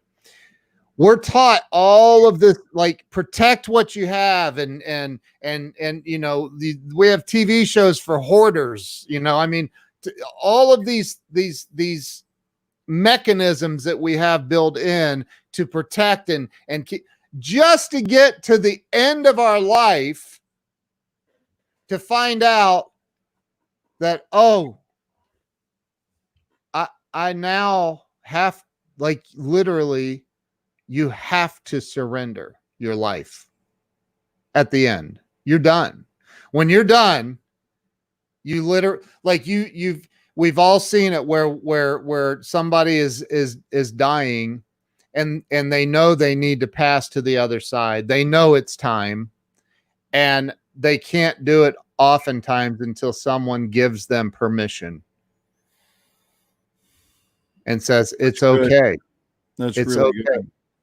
Right. And so then what happens is the person finally surrenders, and they pass to the other side. That's what life is. But we're walking around. Life is literally like, if I'm, you know, in my brain, I'm programmed that no, man, I'm supposed to be a plumber. Damn it. I've plumbed for the last 30 years. I'm a plumber. That's what I am. And you can't tell me that I'm not a plumber. I'm a plumber. Well, dude, your plumbing business went bankrupt. I know that, but that's besides the matter. But I've seen some of your paintings that you do on the side, and they're beautiful, man. Have you ever thought about just, I don't know, being a painter instead of a plumber? Like, still starts with a P. You could do painting instead of plumbing, and my family's been plumbing in the Ozarks for 4 generations. right. I understand. That's one of the arguments you'll hear. Yeah, oh, and it's the truth. And that's the thing, is what's true for you is true for you. Okay. But you know, it, and I'm not going to try to convince you that, hey, that maybe that's the truth. And maybe generationally it was supposed to be your brother or your sister that's the plumber, and you are the painter. And have you ever considered for a moment that there might be something better for you? Right, but see, they're under peer pressure and they're under the family pressure. They wouldn't want to disappoint the family, because everyone in our family's always done plumbing. That's just what we do. And so there is this fear of the loss of love. Yes. I mean, there is a fear of a loss of love, that you will withhold love from me if I choose to say yes to my painting career and I choose not to be. I want to tell you something. My stepfather, who raised me and whose last name I carry, said that he knew when I would make a good actor, and he knew when it was going to be my life. He knew I would make a good actor based on a play he saw me do when I was 15, and he told me about it afterward. And he knew I was going to do it for my life when, in my mid-20s, he offered to hand me his multi-million-dollar corporation and begin to train me to take it over. Not at that time, but the training would be then, and I would get it many, many years later. And he talked to me about it. And he said, you know, I think it's time, you know, you might want to set this acting dream aside. I mean, it was powerful. And I want to read that in a minute from Gabby. Yeah. Just let me finish this thought, Ken. So leave it up there if you would. But he said, you looked at me, and this is what I told him. I said, no, thank you. I'm crystal clear that I'm in this for the long haul, meaning being an actor. And right. It's not about the money for me. It's not about how it ultimately goes, but I'm deeply devoted to it. And so what I said yes to was safety. But what I was saying yes to, or no to, what I would have been saying yes to, was safety. I didn't. I said no to it. I turned down his offer. He said, you could have cruised for the rest of your life working for this company, and I handed it to you, and you said, no, thank you. He said, it was at that point that I understood you would do well in your career, because your pedal was to the metal completely, just the spirit of no doubt that you didn't care that somebody was offering you a corporation. No, it's a corporation doing what I don't want to do. And so that would have been your dream for my life, not my dream for my life. But I think people stay stuck because they're afraid, if I say yes to the deepest yearnings of my soul and I follow those, you will withhold love. And sadly, that does happen.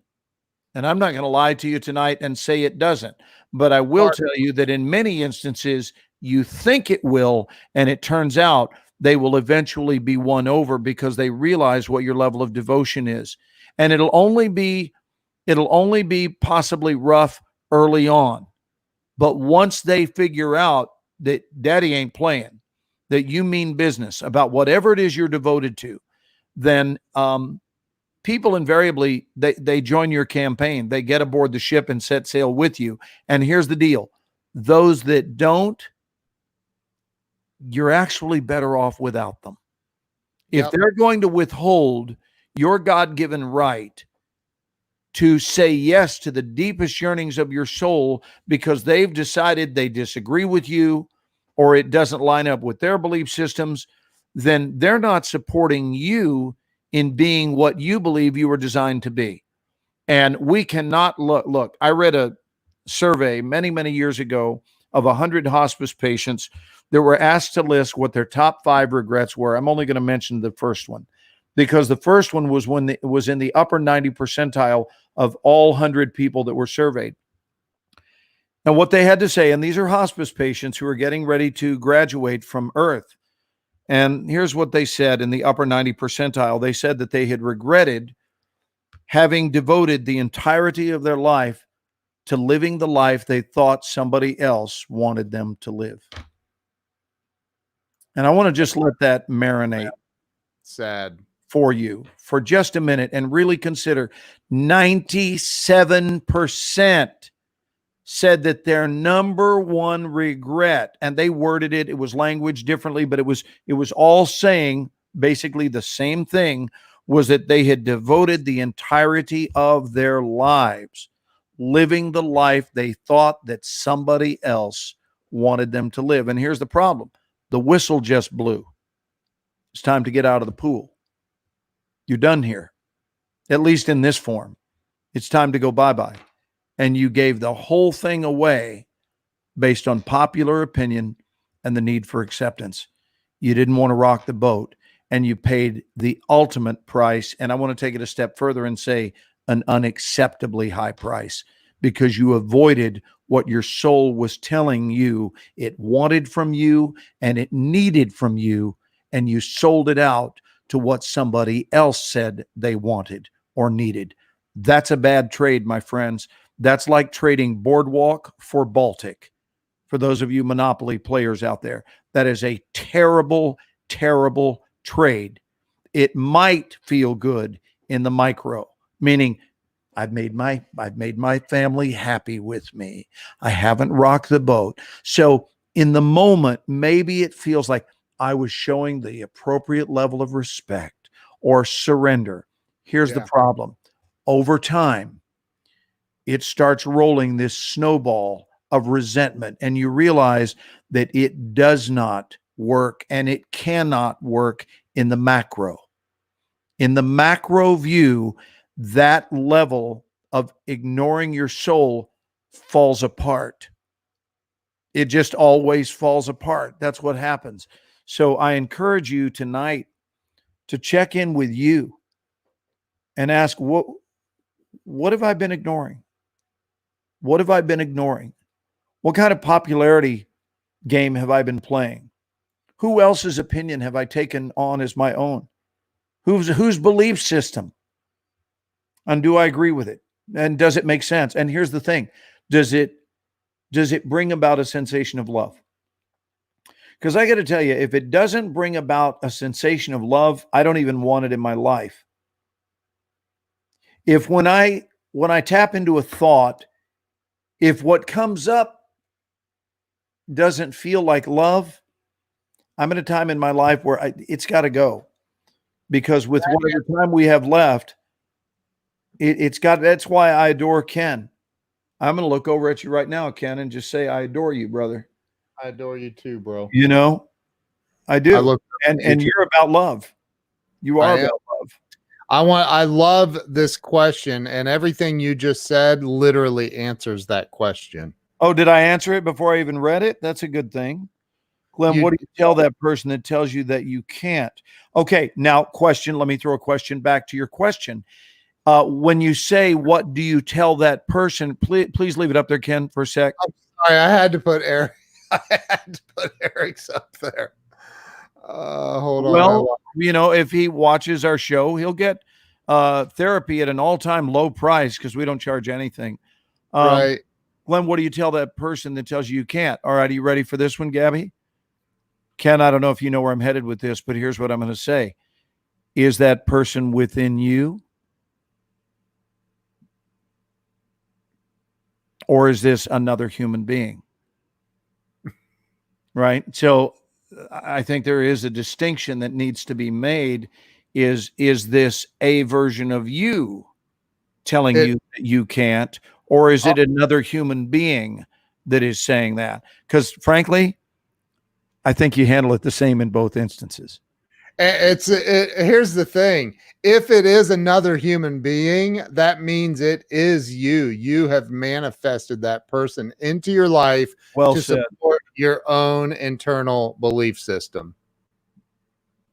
And it's a yes and, Ken, you're absolutely right. And to serve, frankly, as a litmus test for your level of commitment and seriousness. Because if someone who's not very big can derail our train, then clearly we've empowered them way too much. If somebody puts a little bitty penny on the track, you know what the train does? It flattens it.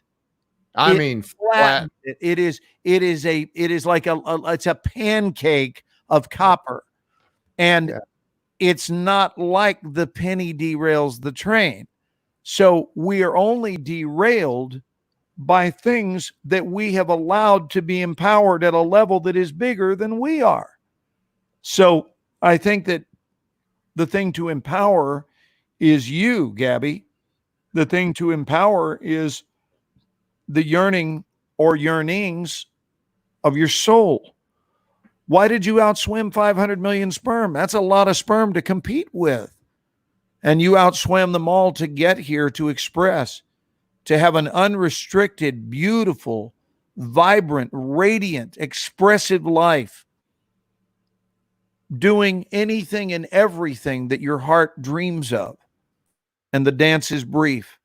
Let the brevity of the dance define and determine for you your level of intensity with which you play the game of life. Let that brevity do something. Let it occur to you that, do you know that this very week, I attended my very first Zoom funeral. A funeral for a friend of mine who is the exact same age, female. And last week was, I'm sure, making plans about what was expected to be yet an ordinary week. And her heart stopped. And that was it. She wasn't sick. There wasn't an issue. Everybody was surprised. Her heart stopped.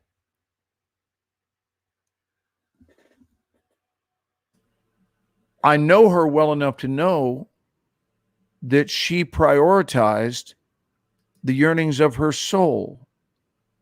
So her death is far less tragic and possibly not tragic at all, because she was living the life she came to live. She had written multiple bestsellers. These were not self-published. These were New York Times bestsellers that you could get at any bookstore. Well-known author. She was the valedictorian of my high school. And I get an email this week that Karen has passed. Would have been a real shame if she had passed trying to do it everybody else's way. And she ran out of time. None of us know exactly when we're going, but please, when you're done, be caught doing what you love. Be caught having been of service to others. Be caught having been truthful about who it is you are. And let the chips fall where they may. I think we've got that's one that seems to be, thank you, Gabby. That's one that people seem to struggle with. This idea of let the chips fall where they may. Again, because they have an exact need to have it all mapped out just the way they want it. And I need it to go this way. What if you don't need it to go any specific way at all? What if you just live in trust? And what you know is you're going to do the right thing for you. You're going to do the right thing. You're going to be a contributing presence. You're going to come from love. You're going to be fair. I'm a huge, huge proponent of the word fair. You're fair with others. You don't treat anybody unfairly. You don't believe there's one standard for you, but a different for everybody else. Right? You put yourself on the receiving end of your own behavior. Would I want this done to me? And you speak to others in a tone that you would like used on you. And you get out of any tonality that you would not like used on you.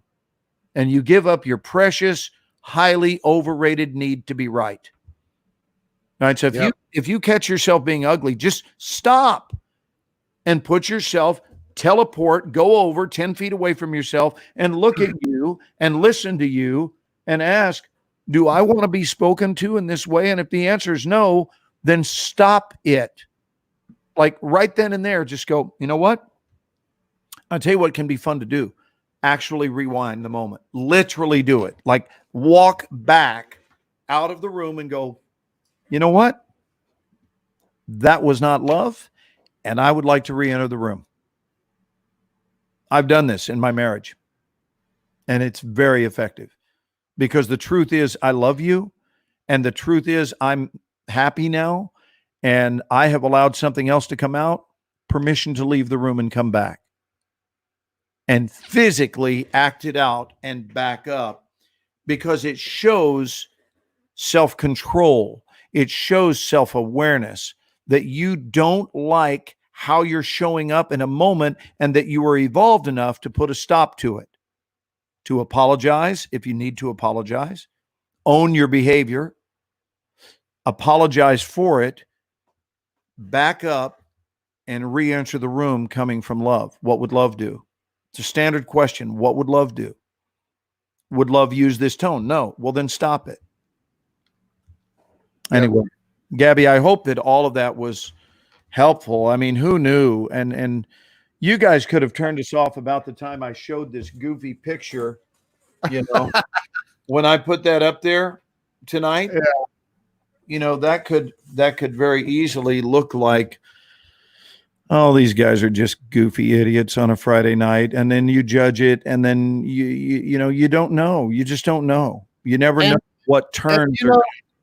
That's the other thing, man, is and I need to get off here, but okay, I'm going to go to bed. I love you. Love you too, dude. Did you have closing remarks? What's that? Did you have some closing remarks? I think that, you know, if you have and Eric is probably not watching anymore. I don't know. He might be secretly watching. The guy, Eric Cornelius. So this guy is, he lives in Georgia. I'm just going to talk about him, whether he's watching or not. He's a good friend of mine. Love this dude. I've never met him face to face. But he has, if you follow him on Instagram, he does these skits where he plays the ukulele or he plays guitar and he sings, and he has a beautiful singing voice. I mean, absolutely beautiful singing voice. And he desperately wants to move to Nashville and pursue or have a career as an amazing musician. Well, I don't know. What does he want to do? Does he want to pursue or does he want to have, Ken? Well, I'll tell you right now that he works in the trucking industry, and he's not pursuing or having either. He's not doing either. But he really, really, really, really wants it. Really wants it.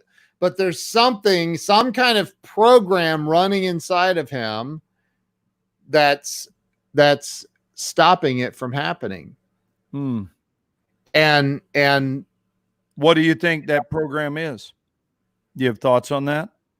I mean, I know him pretty well. We've had in-depth discussion. I'm not going to, put him out on Front Street, but I think that it's something somewhere deep inside that somebody, some other human on this planet programmed him to believe that he is incapable or not worthy of it.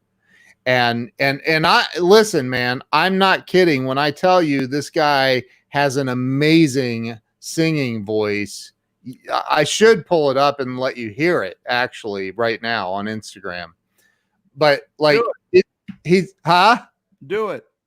I will. Let me do it. You said you should. Don't should on yourself. Just do it. Yeah. Let me see if I can find something, because everything he does on Instagram pretty much is singing. So, Eric, I want to thank Robert Brooker for always chiming in whenever we take the airwaves. Robert's always there. He's a good dude. He is a Cindy, great. hello and love you, Cindy. She's always with us. Roxy, I love, I see Roxy in my class, and Hang on. Oh, there yeah, he is. Karen was phenomenal. Roxy. Okay, here. Here, I'm gonna do it. I'm gonna do it. Hang on. Let me share audio, and let's go over here and listen to Mr. Eric. His Instagram handle, by the way, is Eric Daily Music. He's got such here. Just you listen. And I didn't want to write this song because I didn't want anyone thinking I still care or don't. But you still hit my phone up. Baby, I'll be moving on. And I think this should be something I don't want to hold back. Baby, you should know that my mama don't like you. She likes everyone. And I never lied to admit that I was wrong. Well, I've been so caught up in my job, didn't see what's going on, and now I know I'm better sleeping on my own. Cause if you like the way you look that much, then baby, you should go and love yourself. And I didn't want to write this song because I didn't. Isn't he amazing? He is. He's got a beautiful, soulful voice. Here. Let's listen to one more. But it's not enough for us to know it. He's got to know it. Oh, that's not a good. Yeah, I know. I've told him that over and over and over. But again, us telling him that isn't enough. He's got to tell him that. I know. You know. I'm just reminding us both that our job is to remind people of their own truth so that they can remember, hey, this is doable. Yeah. This is doable. He's probably got a lot of pre-recorded tapes in his head that have been downloaded by other people. Yeah. And like many, he's managed to buy into it. No, he has a tremendous voice. He does. And so he covers it up with a lot of sarcasm. A friend of mine used to say, sarcasm is just anger coming out sideways. Mm-hmm. Ask me who invented sarcasm, Ken. Who invented sarcasm, Ken? I did. It's one of my favorite jokes about sarcasm. That's so funny. Dude, I appreciate you. Hey, we had a good amount of fun tonight, didn't we? We did. It was fun. Look at that. Only two of us. 2 hours, and we didn't even have any guests. But we had our family here. We had these guests here, which was cool, but it's just beautiful. Hey, let's give a plug and let them know about Sunday for those that don't. I think most people on here do, but yeah. Hey, and let me start the plug by saying, please go follow our Facebook page, The Ken and Glenn Show, with a guy named Scott. I will paste the comment in the links, or I'll paste the link in the comments. Wow. Here, I'm copying the thing and I'm going to post it here, and I'm going to post it on my phone so it shows up on my. Hey, Glenn. Yep. By the way, I don't want to talk about the elephant in the room in front of everyone, but I'm fairly certain you didn't share this out. I didn't. I thought this automatically goes to my page. No. If you would have shared it out, we probably would have had a whole lot more. But is this now shareable though in the aftermath? I mean, can it be seen? Yeah, you can open up your phone right now and share it, dude. If you want. That's the thing, is I've got to share it while. No, you can share it afterwards. You can share it afterwards. Well, where do I go to Facebook now and find it? What? Yep. on your page or where? Yep, you can find it on my page. But go to, if you would, please go over to the Ken and Glenn Show with a guy named Scott Facebook page and like the Facebook page. I'm going to show you. Let's see. You just shared it. I see that now. Robert Brooker just said, wow, earlier this evening, I was thinking I was going to be to sleep early, now almost shaking with all the blessings and resonance. Nice. Colin says, basically, Ken is saying anything that went wrong tonight is your fault, Glenn. Congratulations. Well, I don't know if you've read Ken's book on non-ownership, but I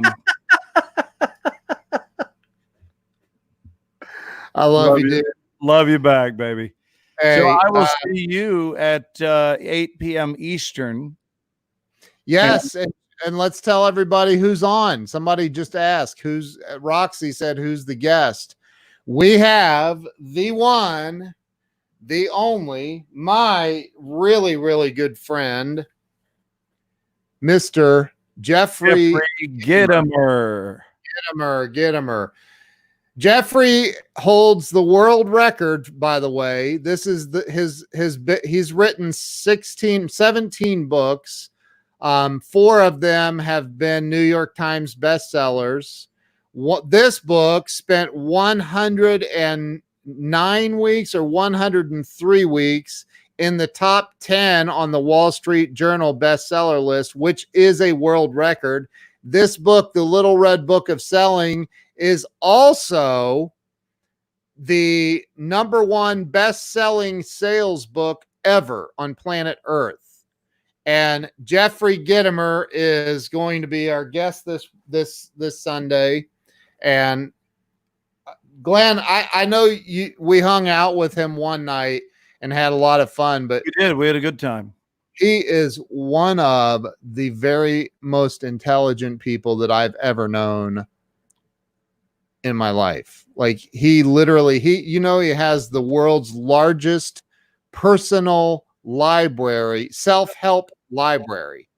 The largest self-help library on planet Earth is in Jeffrey Gitomer. So glad you said self-help library because he has the world's largest and then a blank. I mean, God, big toe, colon, pimple on his ear. Oh my God. Largest nasal cavity. I mean, there's so many things that could have gone there. World's largest belly button. Oh, Samuel says his book Get Shit Done is amazingly helpful. Yeah, Jeffrey's written some unbelievable books, man. He's one of the smartest people I know. I need to get him on. If he wrote a book called Get Shit Done, I need to get him on here with Larry the Cable Guy. I need to call Larry the Cable Guy with Get Her Done and see what it would be like to merge Get Her Done with Get Shit Done and see what that turns into. That could be. Dude, we need to have Larry the Cable Guy on anyway. Yeah. You'd be blown away. I wonder if he'd show up as Larry or as himself. Either way, I'm sure it would be a fantastic time. We need to. I'll see if I can reach out to him and see if time for you to start pulling some of that Hollywood clout you have, man. Probably not. I mean, I'm certain he's not doing any concerts right now. They're not doing any big auditorium gigs, so it would be the time to try to catch him. It'd be awesome. Next week, let's have him on, man. You can I got to finagle and make a couple of calls, but it's doable. Hey, bud, I'm gonna go. Don't hang up yet. Okay. Let me end this. Thank you all. Appreciate you all. Love you guys Sunday night for the Ken Glenn Show with a guy named Scott. Yeah, Sunday. All right. Sunday, 8 p.m. Eastern, 7 Central, 5 p.m. Pacific. The Ken and Glenn Show with a guy named Scott. See, God.